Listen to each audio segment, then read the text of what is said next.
this heaven? No. It's Iowa.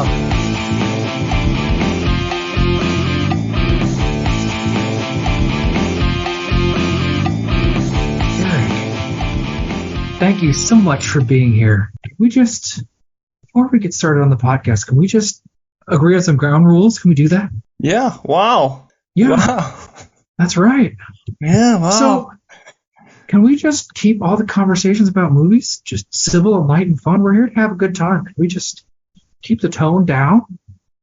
And two, if we disagree, can we just agree that my take's the correct ones and yours is the wrong one? Can we agree on that? Yeah, let's go get a drink and smoke a cigarette. Yeah. Wow. Okay.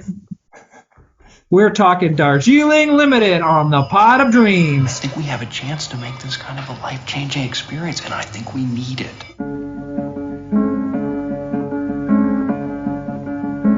I want us to become brothers again like we used to be. You're the two most important people in the world to me. This is incredible! Why haven't we spoken in a year? Because we don't trust each other. Is that my belt? Can I borrow it? I want us to be completely open and say yes to everything, even if it's shocking and painful. You have any questions? I do. Okay, go ahead. What happened to your face?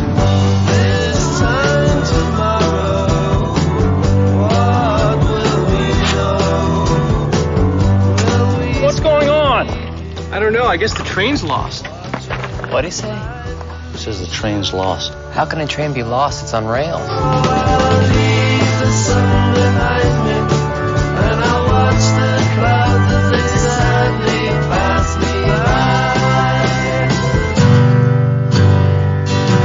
What's wrong with you? Let me think about that. Where you going? I don't know. I've killed my world and I've killed my time. So where do I go? What will I see? I see many people coming after me. So where you going to? I don't mind. What are you doing in this place? Well, originally, I guess we came here on a spiritual journey. You don't love me! Yes, I do! I love you too, but I'm gonna mace you in the face! But that didn't really pan out. I wonder if the three of us could have been friends in real life. Not as brothers, but as people. We are not two, we are one. To be continued.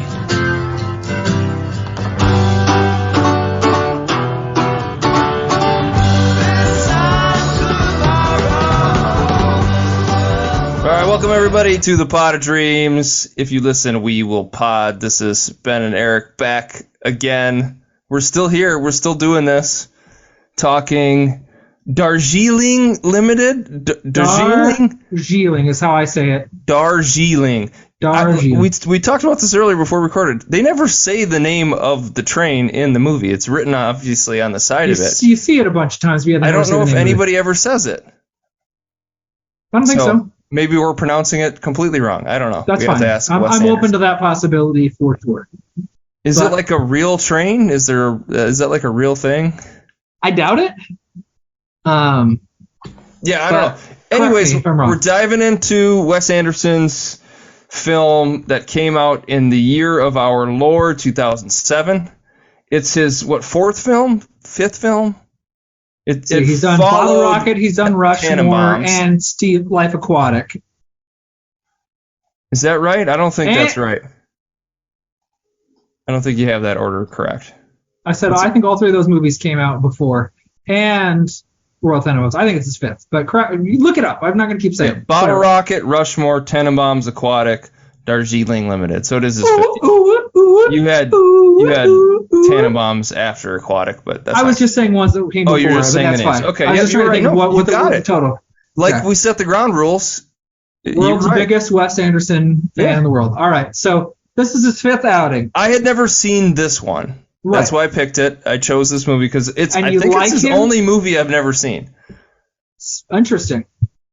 So I have completed the West. I haven't seen Asteroid City is the one you haven't seen, which is another reason why I picked. You've seen both the animated ones, Fantastic Mr. Fox and Isle of Dogs. Yeah. I don't think I've seen all of Isle of Dogs. Okay. I've seen parts of it. certainly. But I have seen all of Mr. Fantastic or Fantastic Mr. Fox.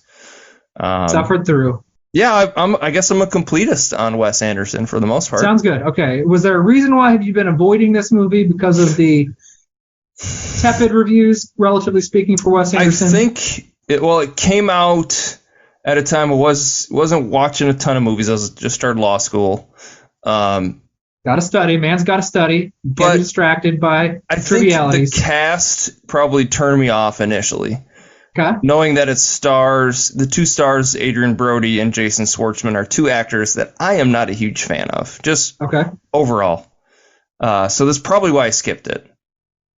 Okay. Wes Anderson was one of those guys, like, college friends. We were just always watching Wes Anderson movies. Everybody loved Rushmore, and I loved Tannenbaums and Life of I mean, they were just always around his movies. But I think I skipped this just because of the cast. And it didn't look great to me, and it just sort of, I had never watched it, and it's not streaming anywhere. I had to rent it. I don't know if you did too. Yeah, I had to rent it as well. That's fine. So, but I think this movie does just what Wes Anderson I think does better than just about any filmmaker is the mixture of comedy and like heartfeltness, if that's not even a word, but like the tenderness and touching. The dramedy is a simple way of saying it. It's. Yeah, I mean, it's not so much. But he balances the humor with the pathos. Sure, I get what you're saying. Yeah, and I think this movie is in that range. It's not it doesn't do it as well as like Tenenbaums. I think Tenenbaums is like a perfect movie. This was the second one I saw. I think I saw Tenenbaums and then this. And I really didn't like it in the wake of Tenenbaums because it's not anywhere near as good as Tenenbaums. It's not. No, I mean, it doesn't have the ensemble the way Tenenbaums, or actually the way most of his movies do. It's really more in line with Bottle Rocket, and I think Bottle Rocket's like maybe his second best movie. Wow, really early like Anderson, you're on you're front loading. Great. Okay, it's so great. Okay. But the other thing that jumped out to me about this movie is so I know Wes Anderson grew up with the Wilson brothers. Like, they grew up in the same town, like grade school, high school. And this movie really felt like he was kind of working through his relationship with the Wilson brothers. And this movie's also basically what it's like having a brother. The challenges, the coolness of it. Like, it's just one of the best movies about having a brother. Oh, whoa. Okay. Well, so I don't have a brother. So none of that hit for me at all. So yeah, maybe it worked more on me because of that.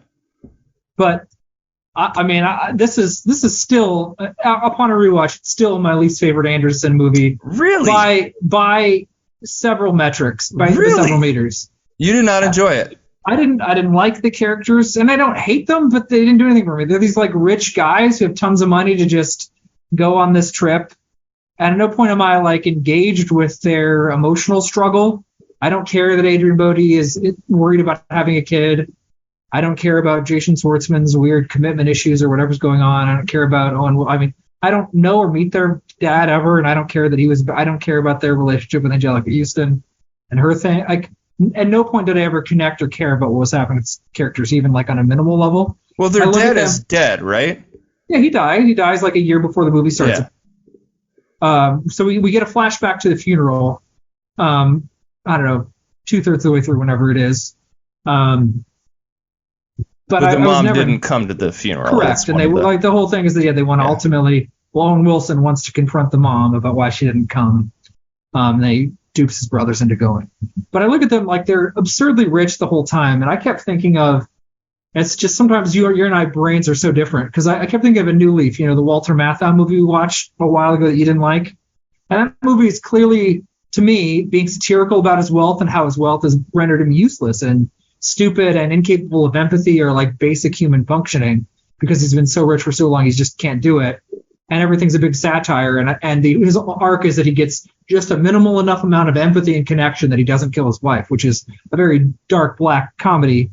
Here, am I supposed to empathize with these guys? I mean, they're in this country with all this poverty, and he has like a $3,000 shoe. They're really nice, and they're like inconsiderate the whole time. They buy stuff. They always have like staff working for them. And I think, wait, am I supposed to like care about what these guys are doing? Well, it's like like Royal Tenenbaum in that movie, he's that same way. I mean, he plays on characters like that in a lot of his movies. Sure. The Bill Murray character in Life Aquatic is that same thing. Like, I haven't seen Life Aquatic, but it's not the characters themselves. It's the contrast. It's part of the problem. I mean, they're going through India. There's lots of people that have like zero money, and I'm supposed to like be connected to these rich people who are never called out on their wealth. It's just, look, it's sad that they lost their dad and their mom didn't come to the funeral, and maybe they're emotionally stunted. Okay. Yeah, I mean, because their dad was wealthy. I mean, I don't think we're supposed to believe that they're super successful. I mean, it's. Jason Schwartzman just travels around Europe with whose money? I mean, his dad's. I mean, he's a writer, but he's not like a famous writer. That's fine. They're like emotionally stunted young men. Like they're sure. I actually think of it a lot like Wes Anderson. I don't know if you ever watched Succession at all, but like the joke in that show is like these rich, wealthy people are stunted and they don't know how to live in the real world, you know. And I think Wes Anderson does that a lot with his movies. Like he plays on those same types of characters. Like that is what Royal Tenenbaums is about. All those characters are wealthy, but they don't understand how to just be humans and deal with their own emotions. And I think that's what he's doing in this. I don't know. You're right. I think the setting probably hurts it a little bit because, I mean, there is a bit of cultural conflict where you have these white people just like going through India and experiencing this culture and not really giving a fuck about it and like destroying things and breaking things and, you know, fucking women and like don't really care about what their consequences of their actions. You're right. I mean, they don't. There's no. I think that's like a Wes Anderson thing, though. All of his movies have that. That's fine, but it works better in different contexts. And like Grand Budapest is filled with like Adrian Brody's always that in like every Wes Anderson movie. Well, but the heroes of Grand Budapest Hotel is not the rich people. It's Ray Fiennes and the other like, you know, bag boy, house boy, whatever his title is in the movie. Those are the protagonists, and it's about anyway. I think it's different, but yes, people are rich in Royal Tenenbaums, but even then, when you look at like Gene Hackman's character, he eventually gets called out for his crappy behavior, right? He gets called out by Danny Glover, like, my wife had stomach cancer, sure shit wasn't eating no cheeseburgers, right? And when he gets called out for lying because he wants attention and connection with his family, and you see, yes, he's there, and you see the consequences of his actions. And it's a better way of looking at a stunted, shitty father. To me, Royal Tenenbaums by far. Like, insofar as it's the brother thing, again, that just doesn't land with me because I've never had that. But you see the consequences of the rich father who wasn't able to be there, and the ripple effect it has in Royal Tenenbaums much better. And I laugh in Royal Tenenbaums, and I like those characters more than this, you know. I don't know. It's just I'm constantly looking at all these people who are enduring this really hotness, and there's just like at no point no consequences for that. I mean, they're able to like rip up a ticket, right? Like they buy a ticket from India to wherever they're going to fly to, and they have such amount of money they can rip it up. I don't know. I'm just like, I'm supposed to think that's heroic? I guess they're connecting. It just never works for me. I don't know. They try to save those kids too. I mean, I think that's the choice of the movie I like the most, and I like put that in one there of them to dies. make you care about them, you know. Yeah, it's the best sequence in the movie to me. Like for a second they experience something close to reality, but then that doesn't even last because really the kid dies so that Adrian Brody can kind of understand and be excited for having a kid. And he like that's how he comes to terms with it, and he's pretty happy pretty quickly, and he smiles when he's invited to the funeral. I'm like, am I happy for him that he's invited to the funeral? I don't know, not really. He's happy about it. But like, don't they start out when they see them? They're like, look at those assholes trying to cross the river. Like they're jerks. Like they are just jerks. That's correct. 100% they're jerks the whole time. They're like, you got to stay in the room. You let a snake loose on the train. You're confined to your room. And they don't do that. They don't even like pretend like they're going to be confined to their room. Right? They go out when the train stopped, and then they go out later and they're kicked out, and then they're literally like throwing rocks at the train for justifiably kicking them off the train. I mean, they deserve to be kicked off the train. I'm not for a second like, wow, that's really unfair. I'm like, yeah, this guy's got to go. And then they throw him like, am I happy they're throwing the rocks? No.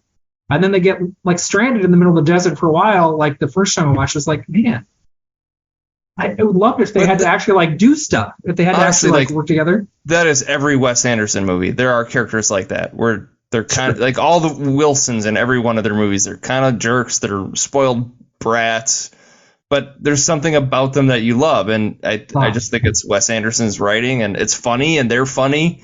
Yeah, they're frustrating. Like even in Bottle Rocket, like Owen Wilson's character is aggravating. He doesn't give a shit about other people, and he kind of breaks everything and fucks everything up. And he's a spoiled brat, and they're like rich kids in that too. I don't know. It's not kind of going against it. Like, I mean, I'm fine with Rushmore, and we get like a private school kid who tries really hard, is into stuff, and that can work. But we're only seeing them surrounded by rich people, and I don't know. There's just something about the setting and these particular characters that it just didn't resonate with me at all. I sit there and I was like, not on your side, and nothing you do really makes me on your side, other than I guess you don't watch 3 kids drowned, but you're not really put in a challenging situation. They never feel a sense of danger or peril or consequences for anything. So it's kind of like, okay, I mean, that's fine. And it works. I mean, his movies aren't always about rich people, especially later on. Moonrise Kingdom is just about some nerdy kid. You know, Fantastic Mr. Fox is about a fox.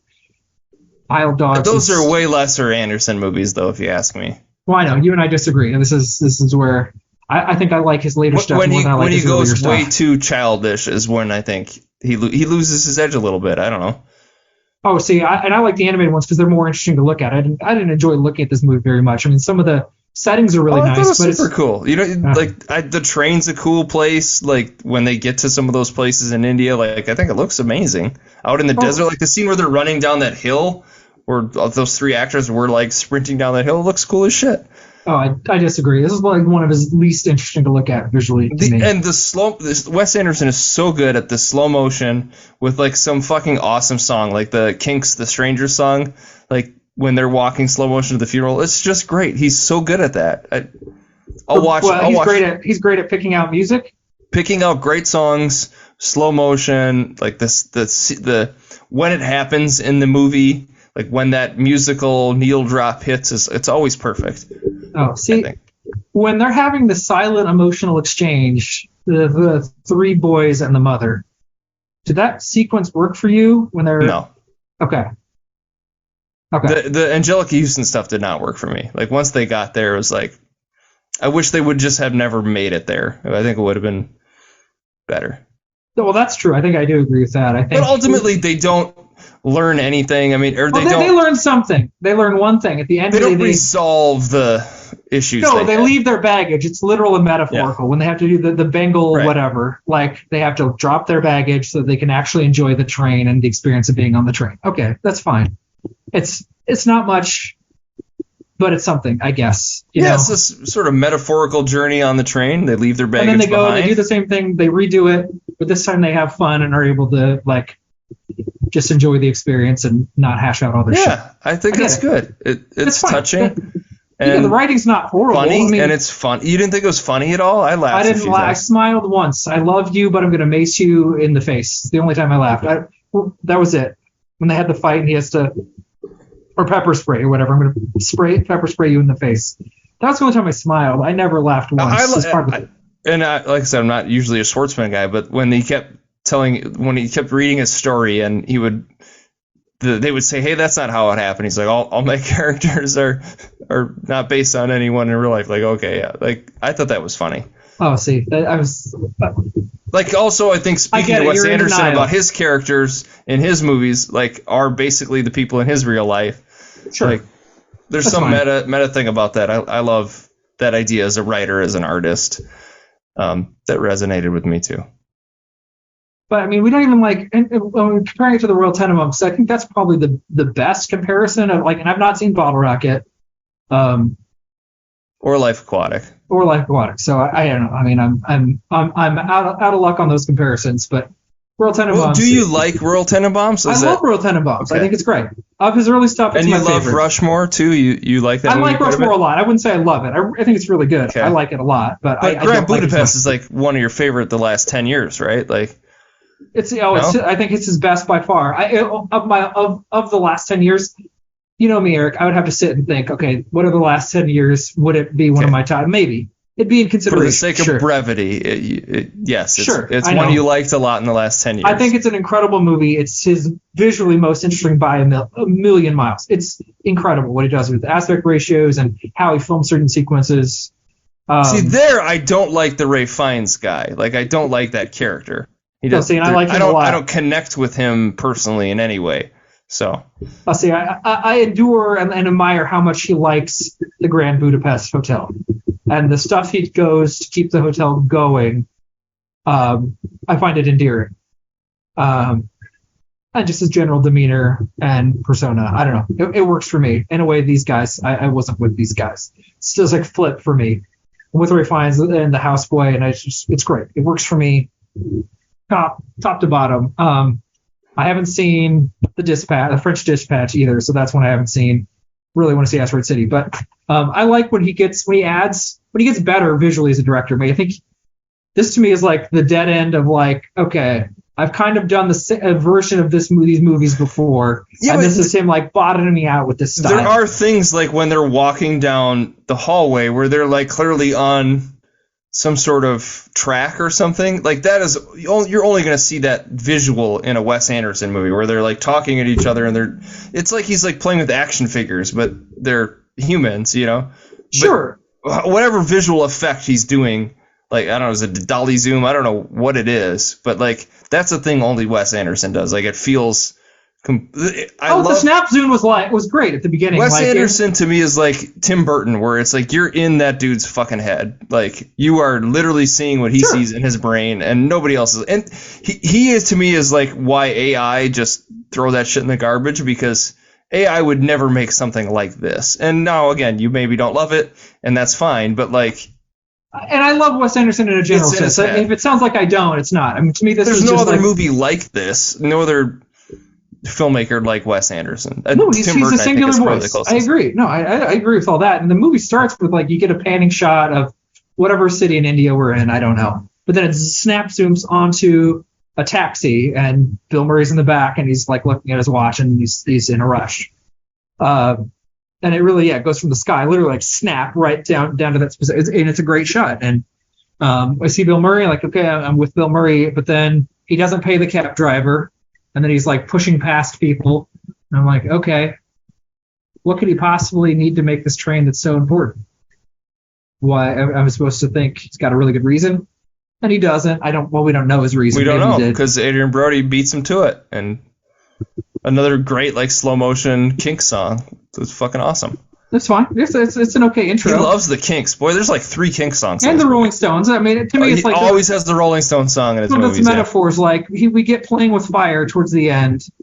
I'm like, okay, this is a perfectly good song, but it's not Ruby Tuesday. It's not the Ruby Tuesday song from Royal Tenenbaums. I mean, there's just like nothing that this movie does to me that the Royal Tenenbaums doesn't do a billion times better.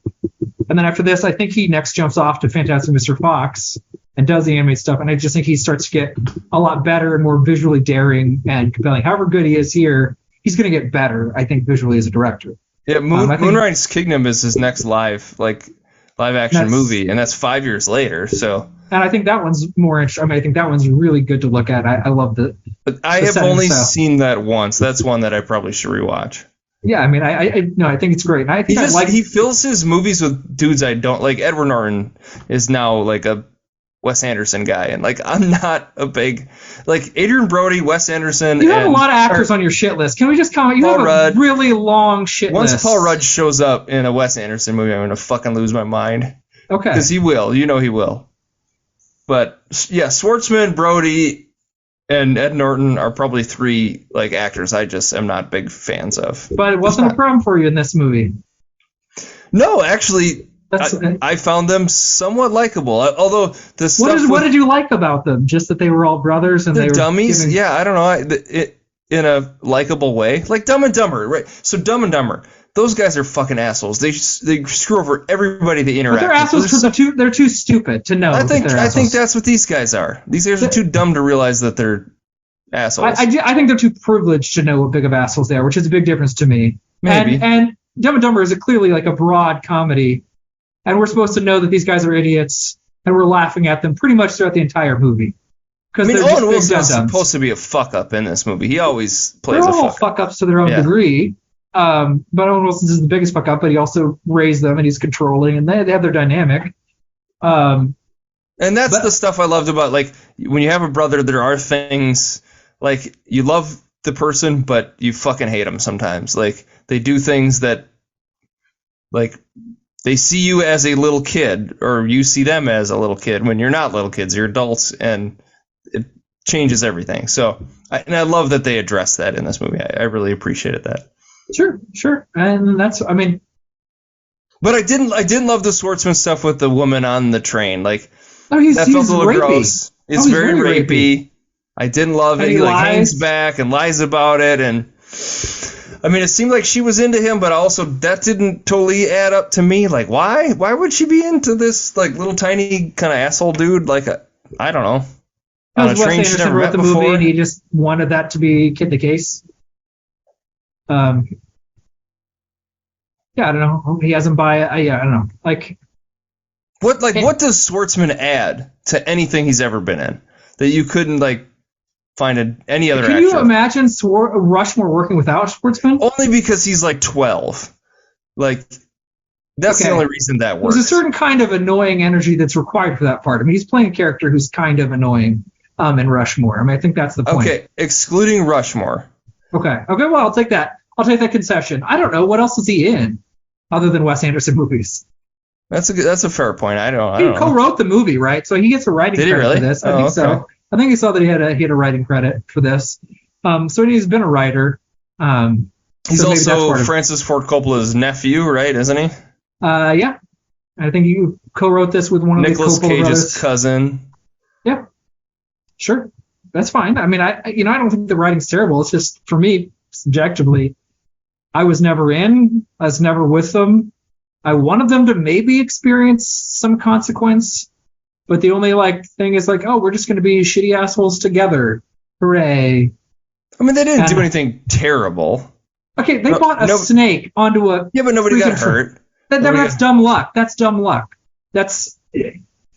Somebody easily could have gotten bitten by the snake. If one of them had gotten bitten by the snake and died, and then they had to actually reconcile that, or if they really seem to be wrestling with the boy who died, it might work if they could actually grow just the tiniest ability to peek outside of their own whiny stuff. And they're just so mopey from the get-go.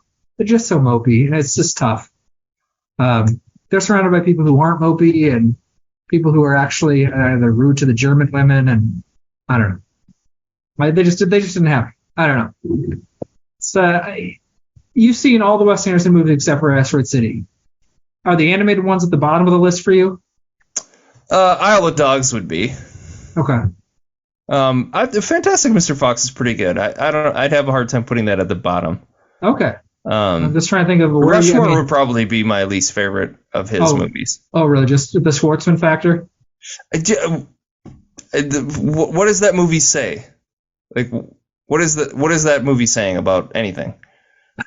Well, I wonder what Darjeeling Limited is saying about anything. About the challenges of brotherhood. I don't know. I don't know. It's Jason Schwartzman has to grow up and realize he can't have some things. He can be friends with people. He's a kid. He's a high schooler, right? Isn't he 16 or whatever? I think so, yeah. Something like that. And he wants the teacher, and then the teacher's dating Bill Murray, who is his friend. You can just grow up, mature a little bit.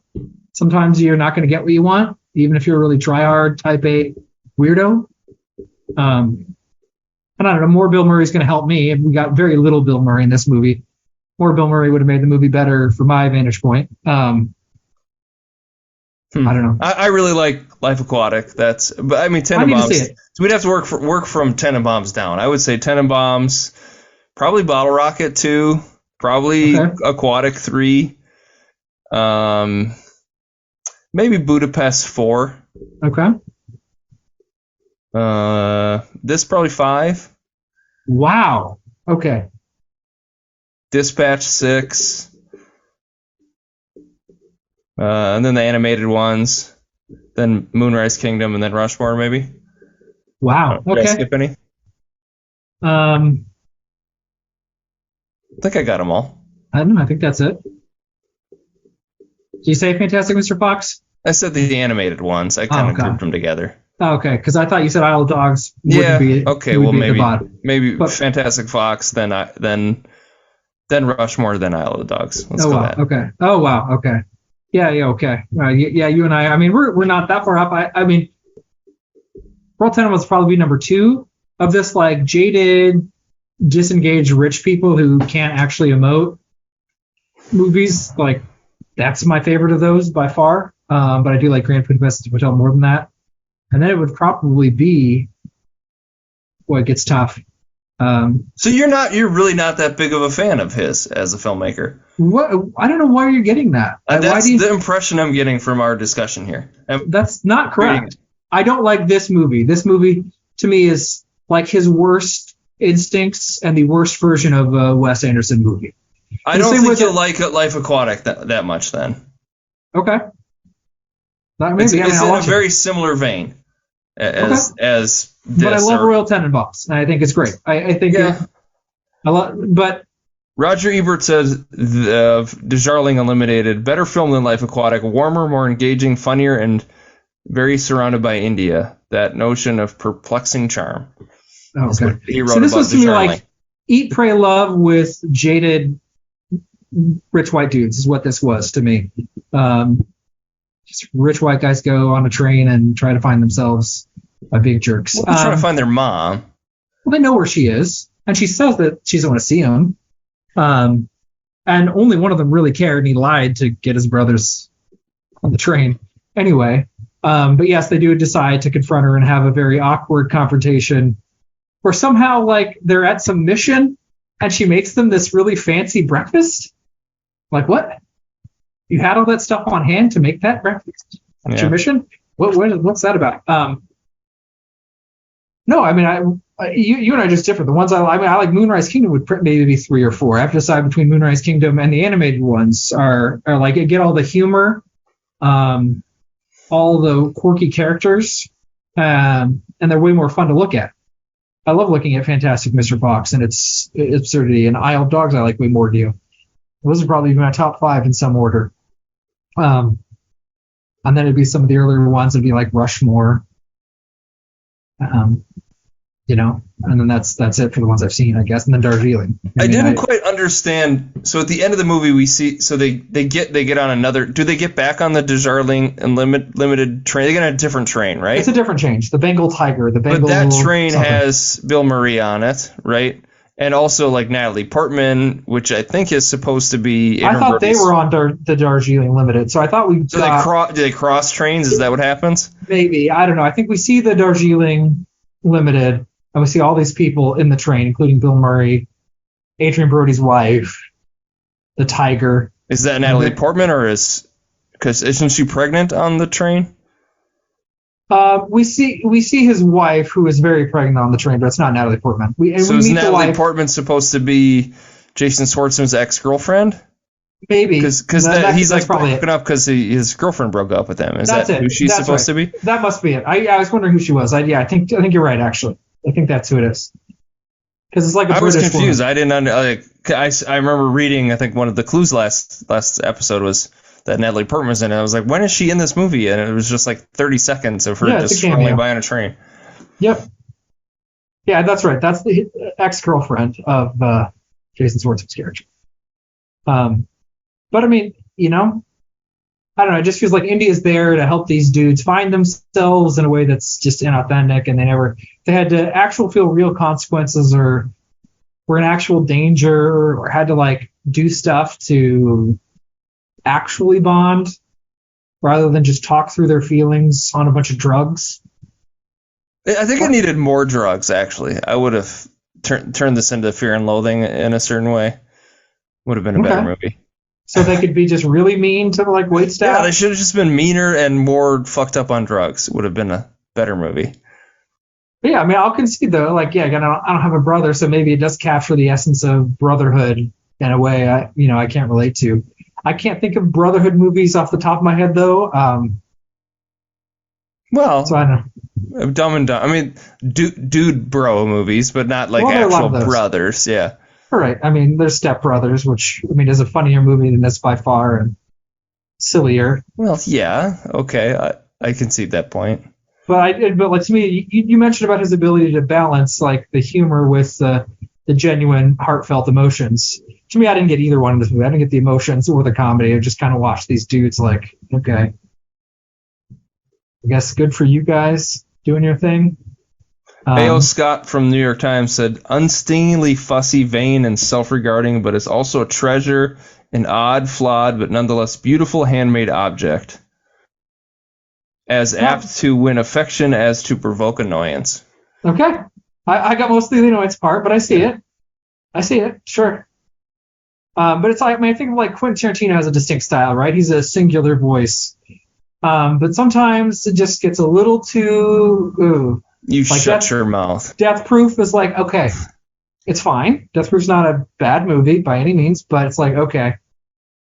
It's very Tarantino. It's just, we just kind of... See, I think that's one of his least Tarantino-y movies. That's more Robert Rodriguez than it is Tarantino. But that's purely, it's just his movie. Robert had nothing to do with it. They did the double feature where they came out together. Yeah, but that's a marketing thing. That'd be like you and me directing. No, they were definitely involved in the movies together. I disagree. It's a lot of these like nuanced, bizarre takes about music, really extended deconstruction of things. It stars a stunt man who is so good at surviving crashes, he deliberately does crashes. A stunt woman ends up stopping the stunt man. Isn't he a psychopathic killer, though, too?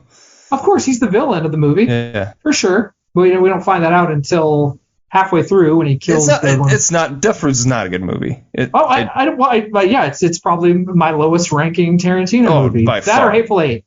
Like, Hateful Eight is 1,000 times better than Death Proof, I think. That's fine, but I mean, those are movies where it's like, okay, you get a little Tarantino-y, it gets a little silly, and we're kind of treading on ground you kind of already tread before in a silly kind of way. And that's how I feel about this. Like, all right, you've been doing this kind of thing for a while, and to me, it feels stale, and then it gets visually interesting. You know what's weird for me about Wes Anderson, right, is his movies, does he have a hit movie? Like, I think Grand Budapest is actually his highest grossing movie.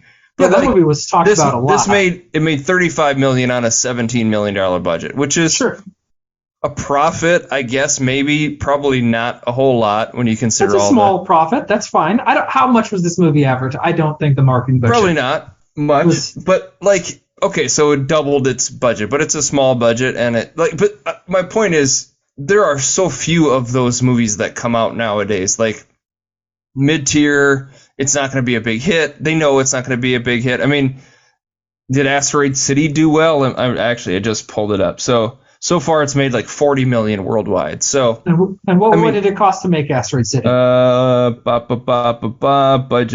Budget. Don't have it here. I think your broader point that we need more movies like this. I mean, there are horror movies that do this. Usually you can get a cheapo horror movie that'll pop off for $50 million. And you're like, oh, okay, we spent $15 million horror to make movies, you see that a lot, where it costs very little and sometimes they make a ton of money. This is a lesson I wish studios would take away. Like, we don't have to try to spend $600 million to try to make a $1.5 billion movie. Like, have your movies cost Asteroid less. City has $25 million is what it has. It's almost certainly in the green at this point. Yeah. Anything else after this is all profit. I don't think and that doesn't, I mean, digital million. Or they sell it to a streamer or something like that. Like, yeah, on top of that. Sure. That's fine. That's totally fine. But like Nolan he's a auteur, he writes and directs his movies, but like his movies cost like $200 million and they need to make like $1 billion for it to be profitable. Whereas like Wes Anderson is on such a smaller scale, his movies cost $10 million and they need to make 30. You know what I mean? And they usually do. Well, we need more of those. Yeah, there should be 1,000 like that. I mean, that should be every movie that comes out is that kind of shit. The movies that are trying to hit a home run should be like Tom Cruise and Christopher Nolan and maybe like 2 other people should be making the like massive budget movies that know how to do it. Like Mission Impossible probably costs a lot to make, but it's going to be a lot of practical effects. It's going to be very exciting, well made. And you're like, oh, I see why the budget was so high and they worked really hard to make it visually exciting and thrilling and to see in a theater. Great.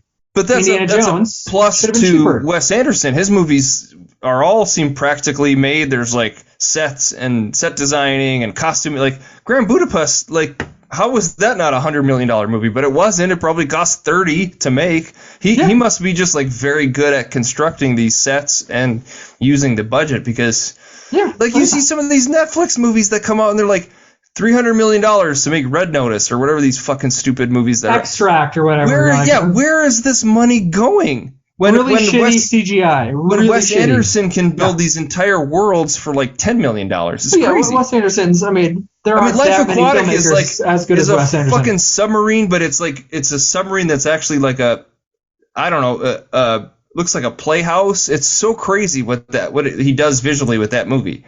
But probably costs $15 million to make that. Insane. Somebody needs to learn from Wes Anderson how to make a movie. Like, he should just be the godfather of how to make movies, because like these Netflix, now we're talking about all these streamers losing money and studios have it's because they're throwing fucking $300 million at they're all trying to swing for the and, fence every time, and they're striking out or they're hitting like an infield single. They're putting Ryan Reynolds in like $500 million movies. Like, what are you doing? You could make 20 Wes Anderson movies for that cost, right? Seriously. And you'd probably make way more money. Yeah, no, that really should be like Indiana Jones, The Dial of Destiny is probably going to lose money just because it costs so much money to make. Like, it just why? The movie why does it cost so much? It shouldn't. I agree. It shouldn't cost that much to make. I am fine with budgets and restrictions. I'm very much like, hey, this is it. You got to make it work with this. Be creative. This is the money you get. Make it work. And yeah, that's going to be a little bit constricting, but you got to be creative within that confines. Not going to just throw money at visual effects. That's just CGI is not that good. It's really not that good in 2023 to be doing that. But like Wes Anderson's a guy. Is he ever going to win an Oscar? Probably not. Grand Budapest Hotel is probably his closest best bet. Asteroid City actually did win. Grand Budapest did win some Oscars. Well, yeah, it was. It won 4, is what I'm seeing here. Yeah, but like Grand Budapest cost. Let's see, budget was 25. It made 170 million. Like, that's his biggest, most successful movie. And that movie is incredible to look at. But that it only cost $25 million to make that movie is crazy. And that's a massive hit. You made whatever that is 6 times its budget approximately. Right. And again, it probably didn't have a massive budget. It's a movie like the film nerds are going to talk about this. We don't really have to spend $20 million advertising Grand Budapest Hotel. Yeah, hugely profitable. Yeah, most filmmakers aren't as good as Wes Anderson, but yeah, be restrictive. Say, like, you want to make an action movie, it's fine. Here's your budget. We're not going to just throw money. Just make it work. Be creative. Figure out how to do this with this little money. But yeah, it's mid-tier Wes Anderson. I think I'd probably give it 3.5, maybe 4 stars, because I just like Wes Anderson so much. I would say 4, probably 4 stars. I give this 2. That's subjective. He's an excellent filmmaker, and it's also relative to other Wes Anderson movies. So I'm not a fan of Wes Anderson movies. This is just probably the worst of his tendencies, without a bunch of other stuff to offset it or make it better. It's just not. There's just nothing there for me to grasp onto. There's no comeuppance for any of these characters. There's no real emotional reckoning. The only emotional reckoning we get is they confront their mom, who says, "Let's do a reset," and then they silently look at each other and project positive vibes to each other. And it's tough because you're seeing these people exist not in a Wes Anderson world. That's the thing, is a lot of Wes Anderson's movies feel self-contained. I don't know if Life Aquatic feels that way because it's on a sub or not. This didn't feel self-contained. This felt like Wes Anderson characters going out into reality, because you're seeing actual humans exist that aren't in Wes Anderson movies. They're just out and about living their life. And that's part of the contrast that I think makes it not work. Usually they feel very insular. Royal Tenenbaums feels insular. Rushmore feels insular. You're in this space. You're right. You were in his vision. You were in his head living out this fantasy, but it's like he took his vision out to India. And you're like, wait, but these guys are whining about stuff, but look at who has to deal with all their stuff. And look at this. These are people who are actually impoverished. And to me, it just doesn't work as well. But It's not a bad movie. Would you like really. it more if they were searching for these lost crystals to return to the village, and Kali Ma was there? It'd probably be more fun. I think that would be I'd better. have a clear Okay. rooting interest. There'd be probably some evil Hindu cult leader that needs to die. There'd probably be a really fun minecart ride, an insane, dinner that doesn't make any actual sense, a scene with bugs crunching, and people almost getting smashed, hearts getting pulled out but still beating, that kind of stuff. Should have had that. Are you foreshadowing, Eric? Your 5 degrees of Field of Dreams? No, Okay. not at all. Okay. I foreshadowed it earlier, though. Oh, wow. Okay. Should we move on to that? Well, let's do it. Okay. All right, I'll start.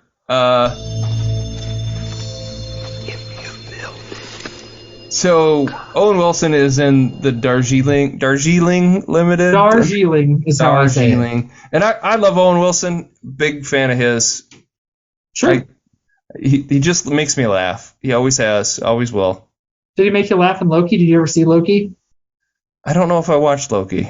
Probably I don't think you'd like. You would not. hate Loki, I think, but he's in it. Oh Maybe no, I you'd like did the watch. scene. Yeah, it was stupid. It was so Okay. dumb. Did he make you laugh in Loki? No, it was such a Okay. waste. But there's another example, right? Like, how much do you think Loki, just that one season of like 6 episodes, cost? Probably like $500 million or some stupid amount of money. Well, think about this. Secret Wars was released on Disney Plus, starring Samuel L. Jackson, right? One of the biggest names ever. Have you watched Secret Wars? I watched the first episode. Secret Oh, wow, Invasion, okay. I think is what it is. Or Secret Invasion, sorry. Yeah.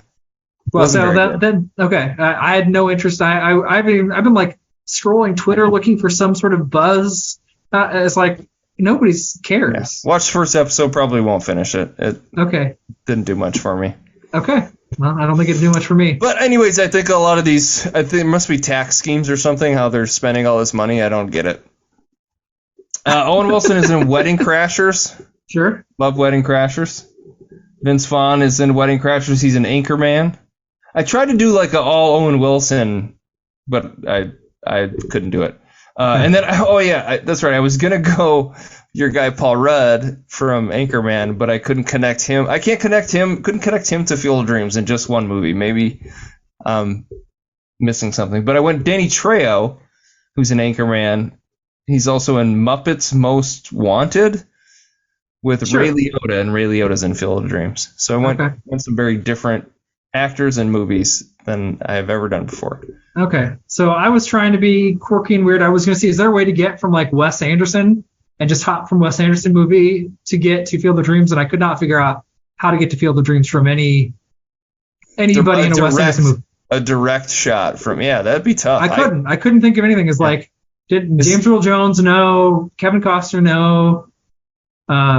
Gabby Hoffman no. I thought she was my best bet because she was kind of like a smaller indie. I might have had a bit part somewhere. No. It's like, okay, this isn't going to work. Definitely not Burt Lancaster, who wasn't alive. I did see that Frank Wally was like thanked, or he was special thanks to him in one of the animated movies. I think it might have been Fantastic Mr. Fox. There's like a special thanks to him. I don't think he did a voice, but if you scroll through IMDb, it's like special thanks to Frank Wally. Weird. Okay. Yeah, so he's like credited in that movie. I didn't get to him though because time was running out. I just was panicking. I'm like, oh man, I got to get to this. It's almost 9:00 on a Tuesday. So I went with Bill Murray. He starts the movie off. He's the first character we see. Bill Murray's in a movie called Ghostbusters.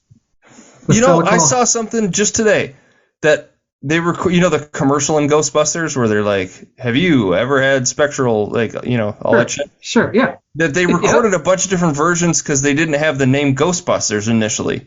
It was like the Ghost Hunters or the Ghost Killers, or like they did a bunch of different versions of it. I never knew that. Did you see it? Was this on YouTube? Can you see the other takes? Yeah, you can see all and they're like, okay, cut. Now do it again with the different name. And so they do it over and over again with like, now it's the Ghost Killers or whatever. Like that. It's like, how did you guys not just say this is fucking Ghostbusters? Like, what are we doing here, guys? I guess I can't unhear it. Like when I hear everything other than Ghostbusters, it sounds ridiculous. Well, did you ever see the weird animated cartoon that wasn't like Ghostbusters, the people who hunt ghosts, but was the old like detective serial from a long time ago? Have you ever seen that? They had things called Let's Go Ghost. You've never heard of that? No. There's like a talking monkey and a transforming car. That's what had the rights originally. It was a cartoon from, I don't know if it was, anyway. To the Ghostbusters?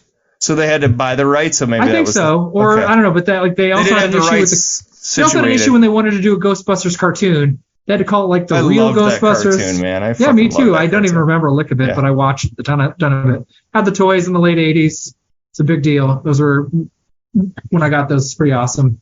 But yeah, Bill Murray, Dan Aykroyd, both in Ghostbusters. Dan Aykroyd is in a movie called Temple of Doom. What? You didn't know that Dan Aykroyd's in Temple of Doom? He's not in Temple of Doom. He is in Temple of Doom. Where? Absolutely. So, you know at the end when they're, like, in Shanghai, the one right? we just talked about? Holy shit. We were just, this whole thing. Correct. That's what's pointing at you. I was accusing you of doing what I was doing. I was just trying to throw you off the scent. Very important. So, it's in Shanghai, right? He's with Short Round and whatever Willie is the woman's name, Willie, I think. Yeah. Uh-huh. They're trying to they're in the streets and they're going up to walk onto the plane and there's a man doing a British accent. He's, "Oh, good work, sir. I was able to book you 3 tickets on this plane." And that's Dan Aykroyd. No way. A small really? cameo. I can't believe you never knew that. Yeah, that's Dan Aykroyd. I never knew that. I just watched that with my daughter like 2 weeks ago. Yeah, you don't see his face. There's no close-ups. Oh, okay. So it's just his back or something? Well, you see his face from a distance, from like the side, but there's just no like zoom in. I'm gonna YouTube that. But yes, I mean he's doing a British accent. He's playing just this like British colonel guy. That's Dan Aykroyd. So yeah, he's in Temple of Doom. So now you know that. Harrison Ford is in Temple of Doom. He's also in a movie called Star Wars: New Hope with James Earl Jones, who is in Field of Dreams. What's this Star Wars? What is that a? Yeah, it's it was a big thing in the late 70s, but it kind of died out. It has to do with like a big floating planet destroying ship, and they still making those? Force. Is that still a no, thing? They gave up on it. I mean, they had one, and it was kind of it was like counterculture hits. It's like a cult phenomenon. But it's been a while didn't make since a Star Wars movie. Well, I think they did a hard reset. They're trying to figure out. Okay, I mean, I guess it's only been like 3 years, but almost like 4 now. But that's a long time. Was it 2019? Was 2019? I think so. I think it was right before the pandemic because everybody's at theater, and I think that stopped. So yeah, I think it was December 2019. But 4 years is the longest we've been without a Star Wars movie. The same year as Endgame? That movie came out the same year as Endgame? I think so. Correct me. That's wild. I've said it already, but I could be wrong, but I think it's 2019. It's definitely not 2020. What a bummer that movie is, boy. It's awful. But before that, between 2015 and 2019, we never went a year without a Star Wars movie. Right. Yeah, I know. It was just really intense.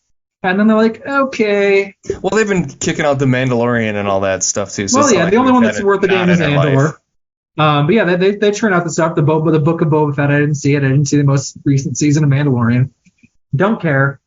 There's a bunch of animated stuff, but yeah. So I had to just take the quickest, easiest path I could find. But all right, Eric, you ready to play Name That Movie? I like it. You trademark that? Sure. It's trademarked. You ready? Uh-huh. I'm going to start with the year, 1989. 1989? Correct. Okay. So, man, I might give you some extra clues because there's a lot of fun ones. I don't know if you've heard of this movie or not. I think you'll either get it very quickly or you won't get it at all. It depends on how familiar you are with it. So, let's see here. The fifth credited cast member. So I'm going to go from the least important quote unquote to the most. Number 5 is John Leguizamo. So that's number 5. I'm going to go up one more. This is going to be the 2-part clue. The Spike Lee movie. John Leguizamo was in a bunch of Spike Lee movies, right? Oh, we'll get there. One of the clues may or may not be the director. We'll get there. This is going to be a 2-part clue. So this is just part 2 of clue 2. 4th build, John C. Reilly. So 5th build, John. Oh, I know what this is. I actually just watched this. Oh, jeez. Casualties of War. Wow. Okay, that was very quick. Yeah. Okay. Yeah. Like I was gonna be... a month ago, I watched this. Wow. Okay. Well, I did not watch it a month ago. Have you seen it before? No, never have. I It's on Hulu, I think, streaming. Is it they get the streaming service, right? Yep. So I saw it there. I'm like, wait, a war movie starring Michael J. Fox? Never heard of it. Looked around, and it's well regarded. Tarantino said it's the best movie about the Vietnam War, which is really high praise because there are a lot of great movies about the Vietnam War. So yeah, and we haven't done a war movie. Thought about Glory. I don't know It's De Palma, right? It's De Palma, yes. I've not seen it. Yeah. Got a lot of Brian De Palma blind spots, so gonna chip away at that. I do too. He's a guy that's why I watched that. It's like there's so many of his movies I haven't There's seen. just a bunch of reasons to watch the Michael J. Fox documentary. Came out not long ago, and like, man, it might be a good time to check this one out. Thought about The Longest Day, Eric, which is probably too long of a movie. It's like a 3-hour movie all about D-Day. Can I give you a glimpse of my opinion of this movie? Do you hate it? I think this is Michael J. Fox's best performance. Okay. Even including Back to the Future. Okay. Well, that makes me happy that maybe you've got a movie that you're not going to hate and you're going to enjoy talking about and not be miserable. So, little foreshadowing, a little sneak peek. Okay. Yeah, and I still need to find a movie that you like because that hasn't happened for a while. But I think you just don't like it because I pick it. That's what I'm going with. You literally... You picked my least favorite. It's just you just happened to pick my least favorite Wes Anderson movie and my least favorite. What's the David Cronenberg movie? You picked my least favorite movie from directors that I really genuinely love. There are ones that I haven't seen, so I didn't know how you'd feel about it. In hindsight, I would have picked The Longest Day, but I don't think you want to see a 3-hour movie all about D-Day from everybody's perspective. But I'm going to watch that someday too. But so that's time for a war movie. It's like Michael J. Fox. Yes, let's go back to Vietnam. Let's go to Vietnam. All right. Let's talk Casualties of War next time. Casualties of War. Sean Penn is insane in that movie. Yeah. Fucking insane. Okay. I was like, and the cast list blew me away. I was like, John Leguizamo, John C. Reilly, very early. John Ving C. Reilly. Rhames is fucking awesome in that movie. I have a sneak peek. Marcellus Wallace is born in that movie.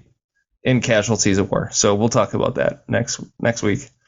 Okay. Sounds good. All right. Well, if you want to check it out on Hulu, you can watch Casualties of War. Wow. All right. I'm just going to keep your passport here.